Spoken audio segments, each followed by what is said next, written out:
This is my new favorite grab and go power station. What up? I'm I from askivesolar, where I talk about solar products from a very practical, real life perspective. This is the 240 watt hour BougeRV JuiceGo, and this thing is nice. It is a 240 watt hour joint with LiFePo inside. It has a 150 watt inverter, which is pretty cool in this form factor. And it weighs about 6 pounds, 6 point something or another. I'll put it down here. In the box, you're gonna get a 12 volt to 8mm cable. We'll talk about 8mm later, and you're gonna get a USB-C cable, which from my testing seems to be rated at about 60 watts. As I said earlier, this does have a 150 watt AC inverter on it, which is kind of interesting on this form factor. You wouldn't think a power station this size would have an AC inverter on it of 150 watts or any AC inverter. I guess that's my impression of the device when I first experienced it. It also has a little light, which I really like. I mean, I like lights, man, but let's go over some more of the IO. It has a 100 watt bi-directional USB-C cable. Then it has a USB-C cable that's rated at 30 watts. And it has a USB-A cable. I'm saying cable.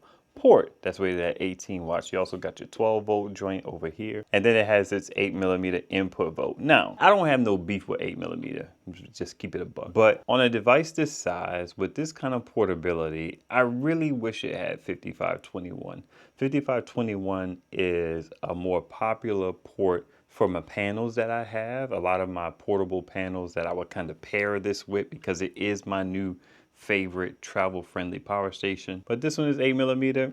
It is what it is. But it has that 100 watt USB-C PD port, which is nice for charging. So I kind of can't complain. Now the screen on this is very tiny, but it didn't necessarily take any shortcuts. It has the percentage, it has watts going in and watts coming out, and it also shows you when the AC is on and when the DC is on. The DC is on by default, so once you turn the device on, your 12 volt is live and your USB-C ports are live, and then you have to press the button to turn the AC on. You don't have to press and hold it. The screen is, yeah, it's tough to see, but I feel like you want to kind of glance at the screen in case you're curious. But for the most part, I don't do a whole lot with the screen. I don't really care.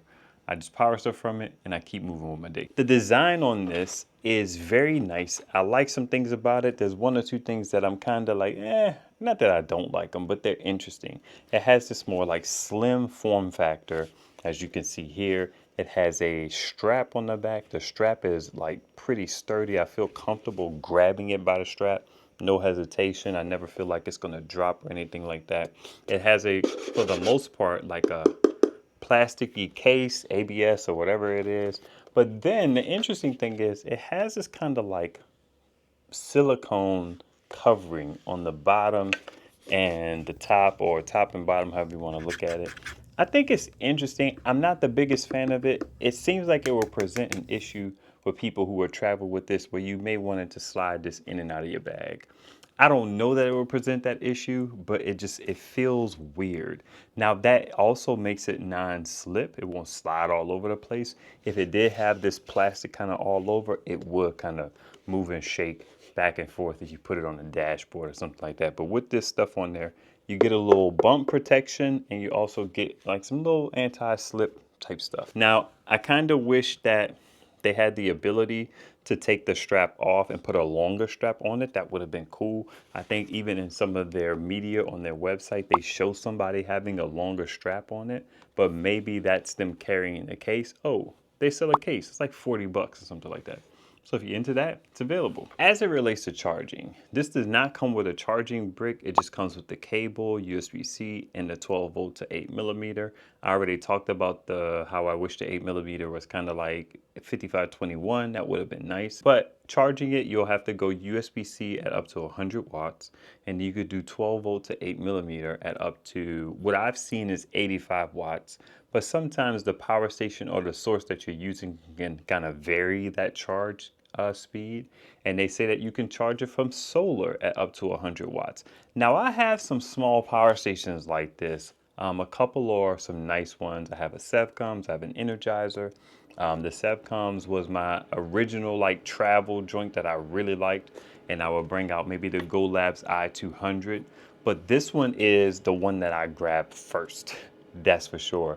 And I like the fact that I have the option to put up to 100 watts of solar into it, whereas some of those other power stations are limited at 100. I mean, a bunch of my smaller, this type of form factor power stations, they can't go past 60 watts. So this one being able to do 100 watts on the 8mm, it's nice. And then you have the ability to do the 100 watts by any means, in the car, at the house, or whatever you got going on. So it's a really versatile and flexible power station that is this size, which is, I think it's pretty cool. I did try and dual charge it, but it cannot dual charge. It seems that whatever device or whatever connection you make first is the connection that overrides the other one. So when I go 12 volt, it'll give me about 85 watts. When I go USB-C, it'll do about 60 watts. And when I add any of the other at the same time, nothing really changes outside of this weird situation where it thinks it's giving power to the power device,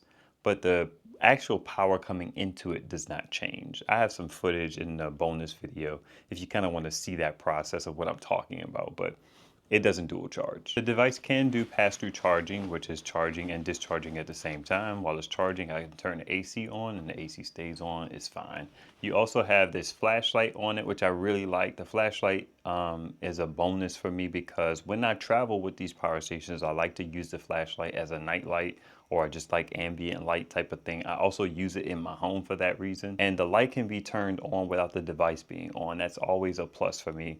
I'm a big fan of that. A little more on the design. The device does have this little strap. The strap is nice, but the strap also kind of comes over the AC port, but it is affixed to the device in such a way that the strap can just be folded down.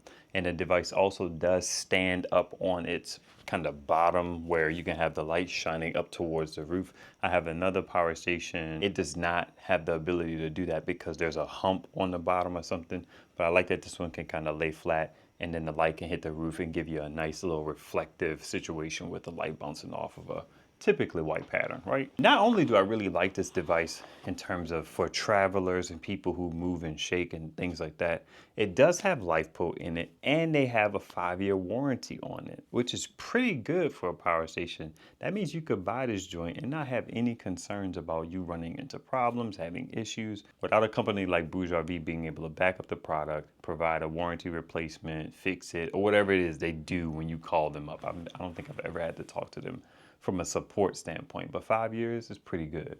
Now the price, as far as I've seen, I don't typically talk about price because price is not necessarily as relevant to these type of videos. You weigh the price as it relates to what you're looking at and the price can change, right? But it's like $199. And I wanted to talk about it from the standpoint of there are some other power stations that have a little more watt hour capacity, slightly more solar input. But just keep in mind that when you're trying to buy something that's travel friendly, we typically have to pay a little bit more for something that's slightly smaller. All of those other power stations that have those better components, they're beastie. You cannot toss them into a backpack. You cannot have them coming off of your pack. They're just not good to travel with. I'm sure some people do, but I think this one is kind of nailed, giving you a good feature set for the size and for the price. I think it's pretty cool. You guys let me know what you think and let me know what scenario you could see yourself using this in. I feel like BougeRV should give some of these away. BougeRV, let's work together to give some of these away. 1, 2.